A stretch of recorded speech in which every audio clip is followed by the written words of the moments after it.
This is Pet Life Radio. Let's talk pets.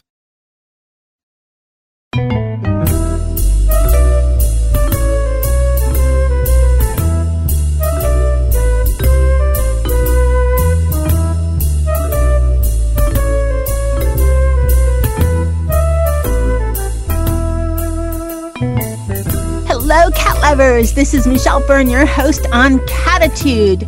Oh, my show today. Oh, we're going to talk to this gentleman who he does animal rescuing, but not your standard animal rescuing. I've never seen anything like this. So I can't wait to talk to him and for you all to find out all about him. We're going to be right back after this short break. Hey everyone, Michelle Fern here.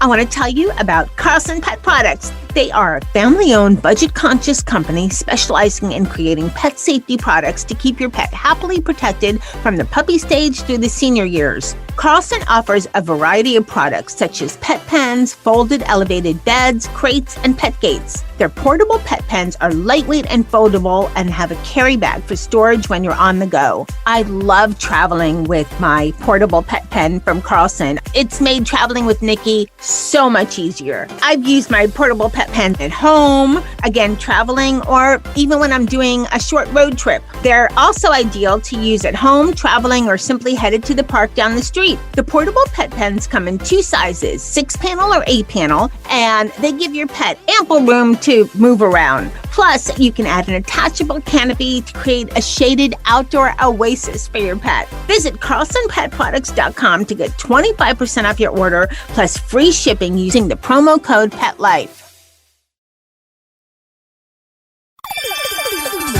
Let's Talk Pets on PetLifeRadio.com.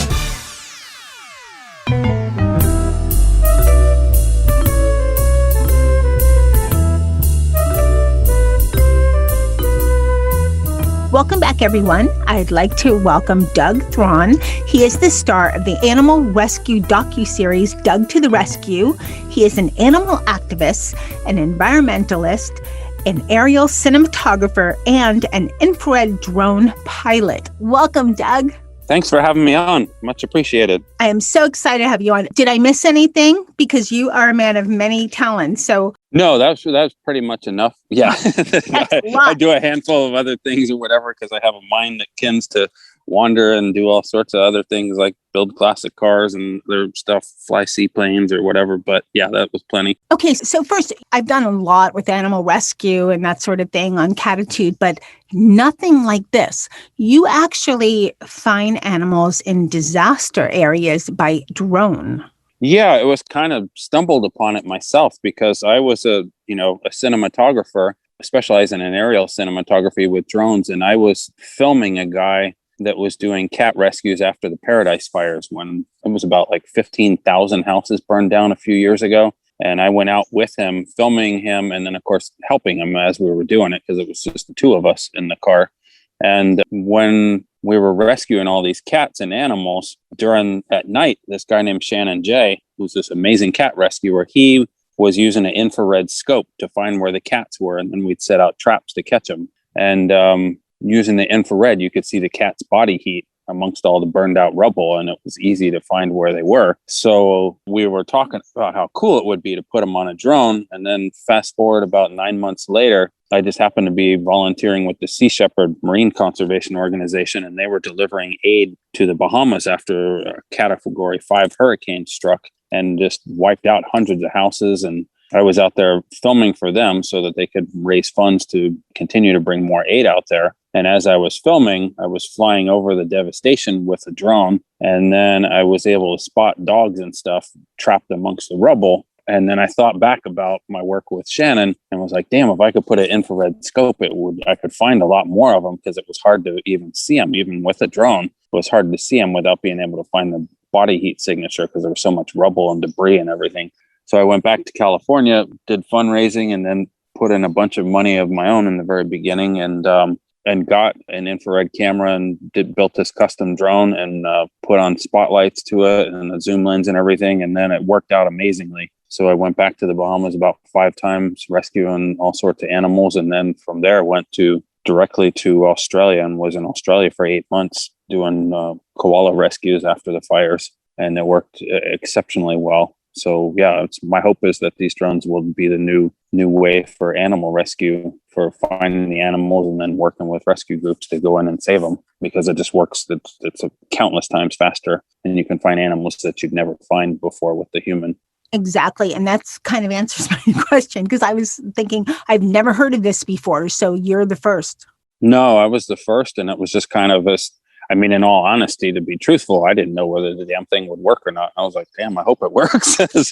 Why didn't anybody think of this before? Because it's ingenious. Yeah. And it really you need, it was trial and error at the beginning. And the first infrared camera I had wasn't really working that well. And then the next one I had to get was $25,000, and oh my gosh. Then sometimes the different parts would not work with the drone, and they weren't compatible because they'd never been used together. And it was just, it was not easy in the beginning. And then you had to have a spotlight, because you'd find, like, in a lot of these disasters, like Bahamas and Australia in the very beginning, of course, it's super hot there. So you're trying to find a heat signature amongst a bunch of hot. So you have to work throughout the entire night when it's dark, and even still it was hot, and being able to read what was going on with the infrared was challenging. And so I needed to buy this and make this like custom spotlight on the drone that looks like a police helicopter now. Now I can shine the light on and verify what I'm seeing, if it's really the heat of an animal, or it's a piece of a log on the ground, or a trash can lid or something. So yeah, it was a lot of trial and error in the very beginning, trying to get it to this all dialed in. Now I have it dialed in where I can just pinpoint right on a cat in no time flat, and turn a spotlight on and be like, yep, there's the cat, and we set the trap and have a cat the next day or two, hopefully. Well, what I found fascinating in the docuseries, and I looked at it a while ago, then went back just recently and looked, and it's one, I don't know. I mean, working during a natural disaster is so difficult. You said Bahamas. We're based in South Florida. So yeah, I've been through hurricanes, and actually did a lot of donations and stuff. Bahamas, they're kind of like our, sister place. They're right here. They're so close. And knew people from here that had family there that lost, so much. That is so challenging. What is it like to work under those conditions? Since we're audio, take us along for the ride. Give us an idea. It can be pretty heart-wrenching, because you get a real sense of how, with climate change right now, we got to start preserving the planet and the animals and everything a top priority, and not putting it on the back burner. And when you see these, especially as an aerial cinematographer, it's one thing to be on the ground and see how devastating things look, but as an aerial cinematographer, I get a bird's eye view of how massive 14,000 homes looks when they're burned down or something like that. So it's like I absorb it a lot more than most people, I think, because I get to see it on such a grand scale compared to most. So yeah, it can be pretty overwhelming. How do you go on? Because I was just watching and overwhelmed. I almost get the sense, and I don't really know, but I almost get the sense that this animal rescue stuff was almost a sense of, because I get mini victories every day doing this by saving individual animals. Whereas prior to doing the animal rescue work, I did a lot of, dealing with environmental destruction as an aerial cinematographer, filming, logging of the rainforest or the redwoods or stuff like that, where you'd fight for a decade to try and preserve a patch of redwoods like in Northern California. And eventually they get preserved, but it'd be like 1/10 of what you wanted to preserve. So I dealt with almost like a much more loss than I feel like I deal with now. Like now I'm actually getting animals saved, whereas before it would be, I'd fight for a decade, and politicians would give us a sliver of what we wanted and a fraction of what the animals really needed. So this, I almost actually feel more hopeful doing this sort of work with animal rescue, because I am actually getting individual animals, and I can, get the affection from the cat or dog or whatever when they're all happy and in a new home and everything like that. So in some ways, this almost seems more of a relief, because it is such an effective way to save individual animals themselves. What about, we're kind of stepping back now. I saw that, you've been an animal lover from the beginning. So it's not like, let me go find you, right? You've had a squirrel, a possum when you were younger? Yeah. Yeah, I grew up in Texas and had orphan baby possums, squirrels, raccoons. Worked at an animal rehab place with little mountain lions and bobcats. And so I always had a love of animals. And when I came to California to go to school, I got more involved in animal activism because I realized that protecting their wild habitat was key, since so many of these animals depended on the habitat itself. And then later on in life, got involved with the, now doing the animal rescue with infrared drones. Okay, let's go back to your docuseries. How do you decide where to go? And what are some of the challenges that you face when you're rescuing? So deciding where to go is usually based on wherever's, the biggest disasters. And then, of course, we were somewhat restricted with COVID on as far as where we could go, as far as outside of the United States. I happen to have been one of the last people from the United States that got to go to Australia, and literally 2 weeks later, the borders were shut and no Americans could get in. So I just squeezed in right under the date of when they shut it down. But yeah, it's usually based on where the most need is. So, we follow the weather and the storms and different environmental and animal groups. And then, if they're saying, hey, we need people out there, there's lots of dogs and cats missing, then that's where we fly out to. Cattitude, we're all about cats, but a lot of cat people have dogs. But you've rescued not just cats and dogs. I mean, koalas, I know, in Australia, and what else? A wealth of types of animals. Yeah, pretty much cats, dogs, koalas, and then some kangaroos. And then with World Wildlife Fund, I was doing a lot of work with population studies, finding out where different animals still survived after the fire so they could pressure the government to preserve the habitat. So then it was, greater gliders and possums and all sorts of animals like echidnas and other really unique, amazing animals that I was finding with the drone. So yeah, it was a whole host of different animals, but I can pretty much find anything. Cool thing is I can find anywhere from a baby not a baby, but a field mouse to a little pygmy possum. So it'll find something pretty dang small. And also in your docuseries, you have, you take us really along for the ride. You see the aerial drone pictures. You see the movement of the animals. It's incredible how, not detailed, but you can definitely make out the movement and everything. It's fascinating. The hard part is watching the disasters, of course. Yeah. The nice thing is we get, throughout this show, you see the devastation, but you see us rescuing countless animals and, like a lot of the things are first that never have been done. Like in Louisiana, you see one of the episodes where I find a mother cat and their kittens trapped under a house that was all smashed. And then over a series of days, I guess they weren't trapped, they were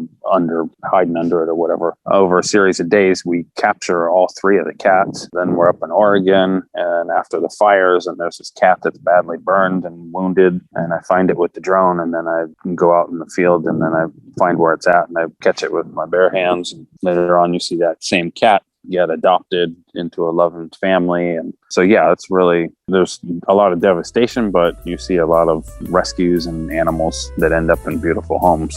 I think of it as a lot of love because you see all the love for the animals and, so it balances it out, but it really takes you on for the ride. We have a short break and we're going to be right back.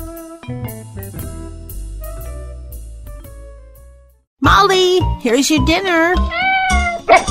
Zeus, that's not your food. Don't let that happen to your precious cat. Elevate your cat's eating experience with the Cat Tree Tray. The Cat Tree Tray keeps your cat's food off the floor and conveniently located on the cat tree. It's the perfect way to eat. It's a beautiful wrought iron tray that easily attaches to your cat tree and keeps dogs and other critters out of your cat's dish. A must for multi-pet households. There's a 6-inch tray for large bowls and a 4-inch tray for smaller bowls. Purchase your Cat Tree Tray today. Go right now to cattreetray.com. That's cattreetray.com. cattreetray.com. Let's talk pets. Let's talk pets On Pet Life Radio. Pet Life Radio. PetLifeRadio.com.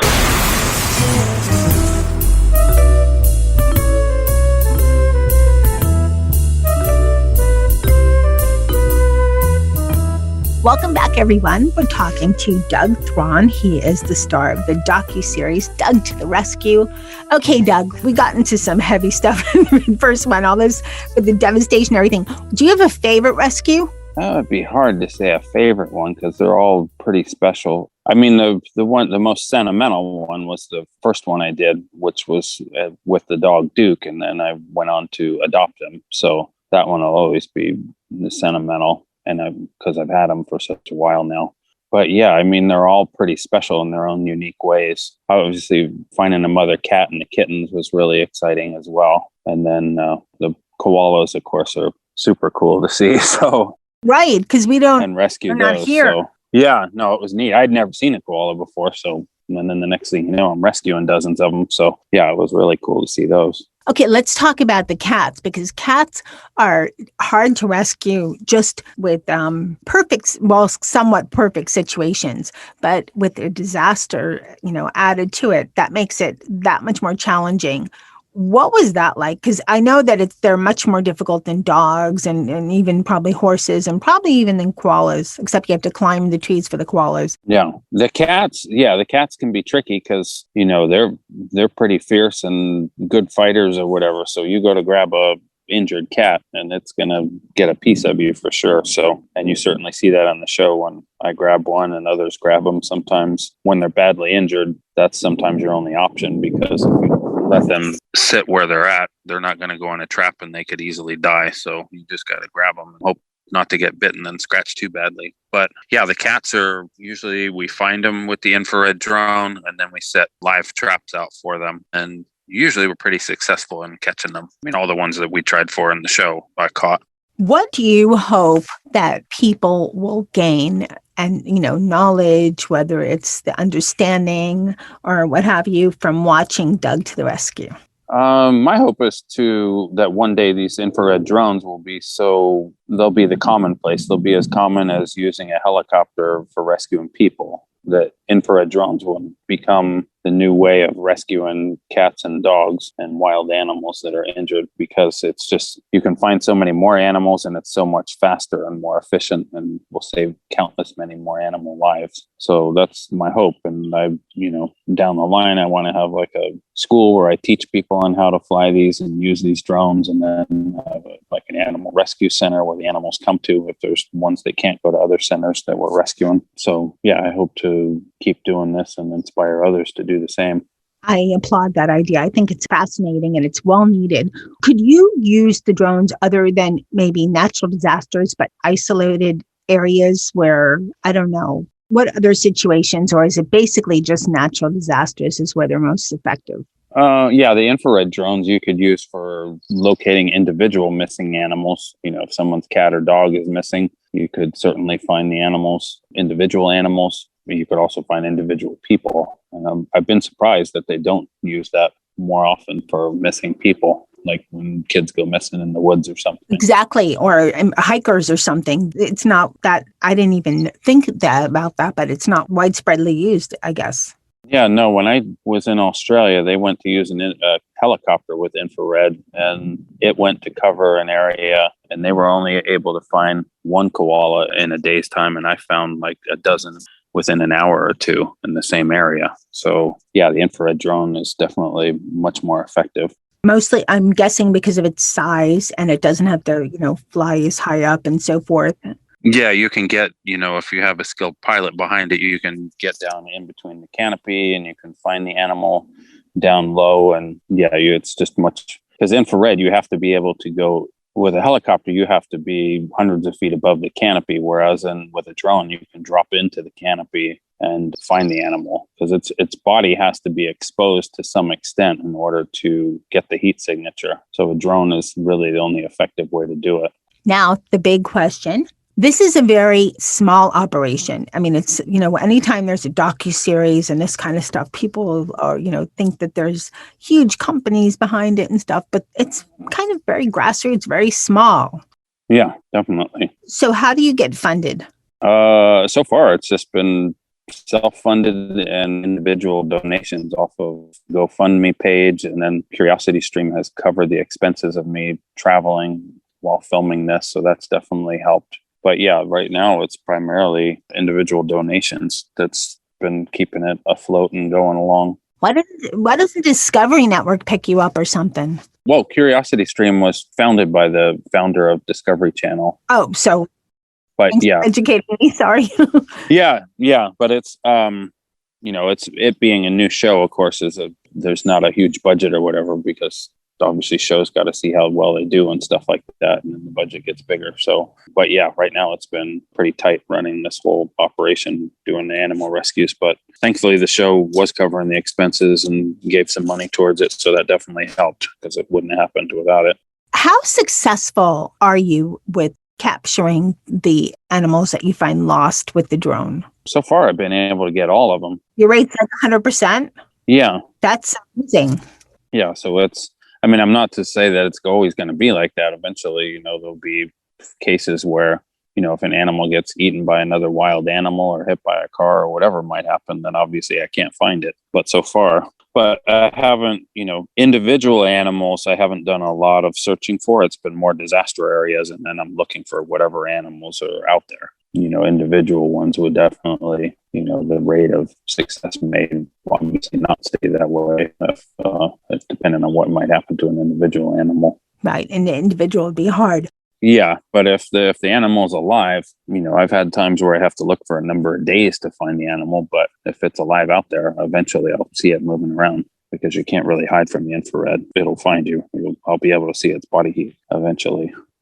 I think about it, and it's amazing that they don't use this more, because maybe I'm watching too many crime shows or something, but they use that so much in, discovering for people, in crime and everything, that it feels like we're behind something, in getting this technology on board. I'm glad you discovered it. Yeah, I'm not really sure why it's not more widely accepted, but it's just one of those things. I guess I'm the one that paved the way for it, and now it'll get more adopted over time. I guess it is something. These infrared drones are about $40,000 with the whole setup, and then you have to have hundreds of hours of skilled flying with drones to be able to fly one of these things. So it's there's only a handful of people in the U.S. that would really be good enough to fly them. That's why we need you to open your school. Yeah. In your spare time, Yeah. which is like, what spare you? Yeah. We're almost at the end, but tell us about the docuseries. So what are just some of the highlights of some of the episodes?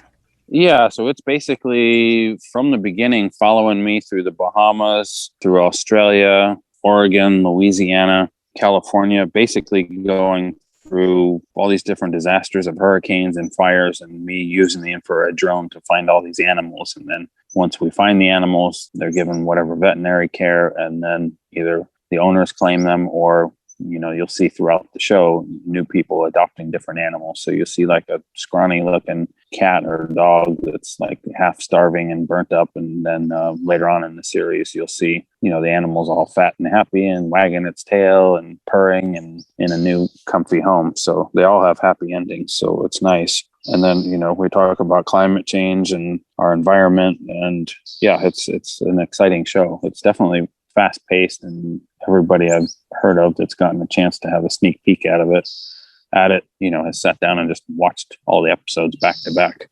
Yes. And it's nice because Curiosity Stream has all these science and technology and environment and wildlife films and shows that, I think it's anywhere between $12 and $20 a year. So it's like dirt cheap to sign up, and then you can get all these streaming shows. And it's definitely well worth it. It's an amazing series. Thank you for all that you do, and I wish you so much success. Cool. Docuseries and going on. Doug, where can people go just online to find out more about you? Instagram, social media? Yeah, they could go just look up my name, Doug Thron, on Instagram, and then they can find out the latest of what's going on, or if their cat or dog is missing and they need help finding it, certainly hit me up, and if I'm available, I can come out and help you. Thank you again so much for coming on Cattitude. Everyone listening, check it out. Doug to the rescue. This is an amazing series. It's fabulous. And again, Doug, thank you so much for coming on Cattitude. Yeah, thanks for having me. Appreciate it. Take care. Well, I hope all of you enjoyed this show. I thought it was amazing, and the docuseries is incredible. Please take a look at it. It's on Curiosity Stream, and it's called Doug to the Rescue. You can find out more about Doug on his Instagram at Douglas Thron. And of course, come to Pet Life Radio for this episode page, and there'll be more information about him. So again, thank you, Doug, for coming on Cattitude. Thanks to my producer, Mark Winter, for making me my guest sound amazing. Thanks for my cat crew, which is Molly, Charlotte, Dennis, Jethro, and Sammy. And new to the family is Daisy, but she's kind of a relative's little baby, but I'm including her too. So we just adopted a kitten. And thanks to everyone listening. Thanks for keeping Cattitude very popular and spreading the knowledge that we have on the show. And hey, lose the attitude. Have Cattitude. Let's Talk Pets, every week on demand, only on PetLifeRadio.com.